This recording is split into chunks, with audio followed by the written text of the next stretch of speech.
Good morning, dear students, and welcome to our next chapter in Science B, which is life processes in living organisms. Now, life processes is something that we have already started learning from the 7th standard, wherein you learned about the process of digestion. Then, in the 8th standard, you learned about the process of respiration, you learned about the process of circulation. So, now we will be continuing further with regards to this particular chapter on life processes, and there will be further chapters, further information about different life processes which occur in living organisms, which will be covered in the 10th standard as well. So you can say that we have started this chapter in the 7th standard, it was continued in the 8th standard, now it's going on in the 9th standard, and this chapter will basically come to an end in the 10th standard. Okay, so we start with our chapter today, and we will first look at what do we mean by transportation. Now, what exactly is the meaning of the word transportation? Transportation is a process in which a substance is either synthesized or it is absorbed by one part of the body and then it reaches the other part of the body. Now, what do we mean by this? You can say transportation is just the traveling of a certain substance from one part of the body to another part of the body. Now, you know that plants require food, which is in the form of nutrition, and water, which is what they get either by what we give to the plants or what the plant gets through rainfall. So the plant requires nutrition as well as water for its growth. Now, it is not that the plant requires the water and the nutrition only in the roots. The roots pull the nutrition from the soil and the water from the soil. But the roots do not keep that nutrition and water only within itself. You know that in plants, the leaves are the organs which produce food. So, this water and this nutrition which has been absorbed by the roots has to reach the leaves by some manner so that the leaves can start with the process of making the food. So, when this food and water, the nutrition and the water which has been absorbed by the roots reaches the leaves, this particular process is the process of transportation which is seen in plants. And for this particular process, plants have two different types of tissues. The two different types of tissues are called as xylem and phloem. These are specific tissues which are present in plants for performing the function of transportation. Now, the xylem are the tissues which conducts water. Means xylem are the tissues which helps in the transportation of water from the roots to the leaves or to the different parts of the plant. And xylem can do this transportation work in only one direction. You can say that this is just like a one-way road. The water can only move in one direction, that is from the bottom of the plant, from the roots to the other parts of the plant. Now, if you look at this particular diagram, the xylem does not show any end walls between the cells. Means it is like a continuous road. You can say it is like a highway. There is no speed breakers in between in a xylem. Okay, and xylem are very strong tissues. They have special cells which are filled with lignin, so it makes the tissues very strong. On the other hand, you have phloem tissues. Phloem tissues are required for the transportation of food material, that is the nutrition in plants. Phloem, you can see, if you see in the picture correctly, it is like a free flowing road wherein you can have going as well as coming. It is a two directional road.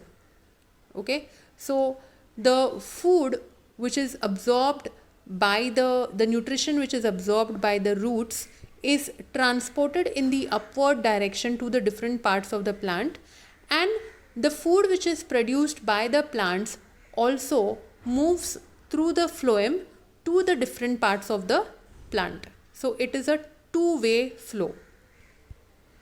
The end walls are with perforations, means you can say there are some gaps which are present in the phloem, because of which the nutrition can easily flow from one direction to the other. Now, if we have to understand transportation of water in plants, now we are only talking about water, so we are not talking about nutrition or food materials right now. We are only talking about water right now. So if we are looking at transportation of water in plants, it can occur by two methods. The first one is by root pressure, and the second is called as transpiration. Now, what exactly is happening inside the xylem? If you look at this diagram, on the extreme left hand side, you see the brown particles which are present, which look like stones. That is your soil particles. So, and in between those brown particles, you see the green long structure, that is your root. Okay. So, your root contains xylem tissues which absorbs the water from the soil. The water from the soil gets absorbed by the roots, and then there is a certain pressure which is developed by the roots, because of which this water is pushed in the upward direction. It moves across different cells which are present inside the roots, and it finally reaches the xylem tissues which are present on the extreme right hand side of this particular diagram. So there is a certain pressure which is built up by the roots, because of which the water is continuously pushed in the upward direction. If you look at this diagram correctly, you can see that the movement of the water is shown by those yellow colored lines, and this water movement is going in the upward direction. You do not see any reverse flow over here.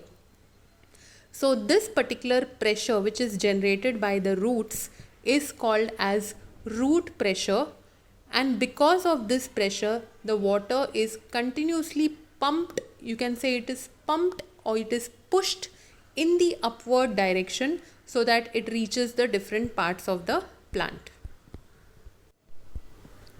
Now let us understand what is the difference between root pressure and transpiration.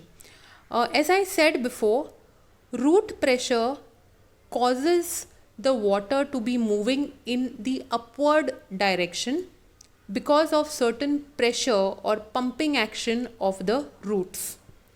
Now, once the water leaves the roots, it will continuously move in the upward direction till it reaches all the different parts of the plant, including the leaves.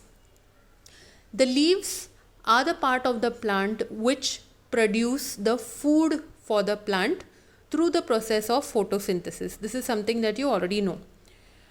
Now, the root is continuously absorbing water, and the water is continuously being pushed in the upward direction. But sometimes there is an excessive amount of water which is continuously being pushed by the roots. So what happens to this excessive amount of water? This water has to be released in some way, and this work is done by the leaves.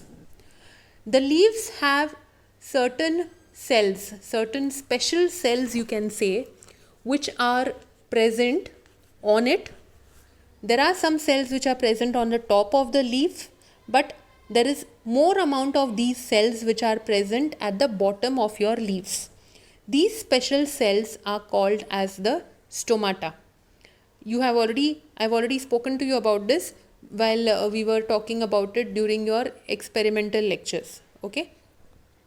So these special cells, which are called as the stomatal openings or the stomata cells, these special cells release the excessive water which is present in the plant. So this particular process is called as transpiration.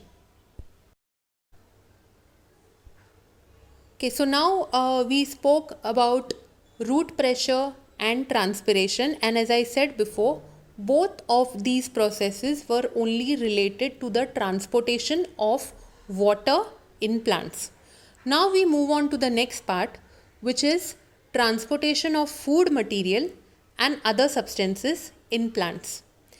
This particular process is called as translocation.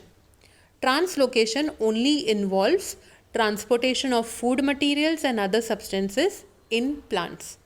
Now, as I said, your food materials and nutrition is transported from one part of the plant to the other by the phloem.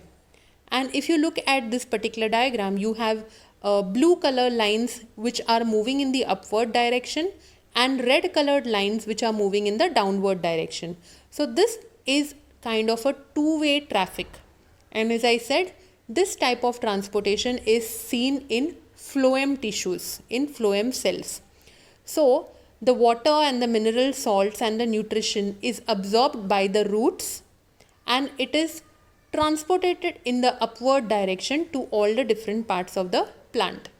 And this happens through the phloem tissues. This nutrition reaches the plants, leaves, the roots, the different types, the stem, the flowers, and in turn the leaves produce their own food through the process of photosynthesis, and this food has to be now sent to the different parts of the plant for the growth of the plant, and that work is also done through the phloem tissues. Okay, so this is the process of translocation. What is it all about? It is the transportation of food materials, nutrition and other substances in plants. It can happen from the roots to the different parts of the plants and from the different parts of the plants, that is from the leaves to the roots as well. It is a two-directional process. So with this, dear students, we are going to stop for today. In the next lecture, we will be talking about various other things, other processes that we see in living organisms. So till that time, dear students, stay safe, stay happy. Bye.